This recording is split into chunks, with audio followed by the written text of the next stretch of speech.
Natural, sinira mo. Sinira mo. Ayusin mo. Sila ang mga taong nasa likod ng kalinisan at kapayapaan sa isang sementeryo. Sino na lang ang magbabantay sa bawat isyo at mga dumadalaw dito sa sementeryo? Sino rin ang magpapanatili ng kalinisan sa loob nito? Kung hindi ang mga warang gwardiya at janitor na walang sawang naglilingkod dito sa sementeryo. Halika talakayin natin ang mga buhay nila dito sa sementeryo at ilang nakapangingilabot na karanasan nila. Ilang taon na po kayo nagtatrabaho dito? Wala pa, 3 buwan pa lang. Bago lang ako rito. Ano po yung trabaho niyo? Sweeper, Magkano po yung sumisweldo? 200. Sapat na po ba yun sa pamilya? Kulang. Kaya lang, May iba po ba kayong Trabaho. Wala. Sideline. wala. Sa ano po, 3 buwan niyo pong pagtatrabaho dito, may mga karanasan na po ba kayong kabalagan dito? Wala pa naman. Wala na po kahit nagpaparamdam, gano'n. Wala. Pero minsan, pag ako nagwawalis doon, nag-iisa ako, Ay, diyan po. dyan. Ano po kayo nakawali? Dyan, sa sulok. Hindi naman po kayo kinikilabutan. Ayun nga, tumatayo nga balahibo dyan. Pag nag-iisa ako. Ano may kuya? Oo.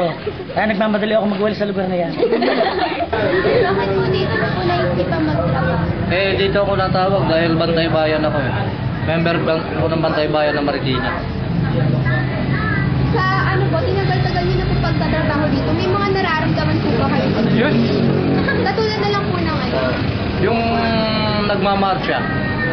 Ito lang, itong October. Pwede po bang ikwento niyo sa amin yung karanasan niyo? Dito?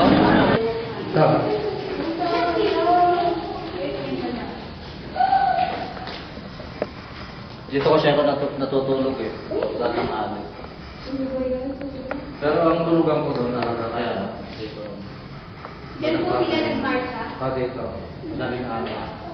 Kaya tinilikan ko ng Mandila eh. Tapos doon. Ano po yung itsura ng Hindi mo magiging. parang nararamdaman? Oo. Bumangon ako 1:20, tapos bumalik ako mga 3:30 yun na naman. Tapos pag ano ko, hindi na ako bumalik. Alas 5 na. Tapos naligo na ako. Sa ibang area, meron din. Ngayon, nung kinabukasan, nakausap ko yung spiritista, talagang yung gumagala kasi bihirang dalawin.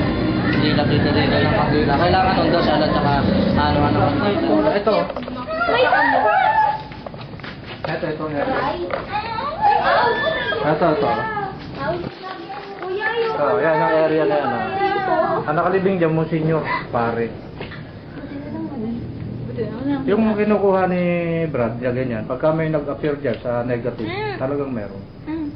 Kuya, Hindi, okay maingay. Talagang dapat journalist matapang kayo. Yung bag ko na. Hindi, wala ka naman makakatakot.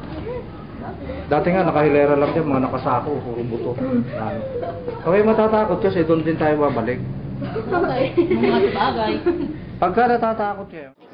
sa kanilang mga mapanuling mata na kailanmay hindi nag-iinasang upang sila'y makatakas sa tinig na pinagpupuklihan ng mga katapusang alinlangan at makarating sa landas puno ng ganap at ligayang nais nilang makamtan.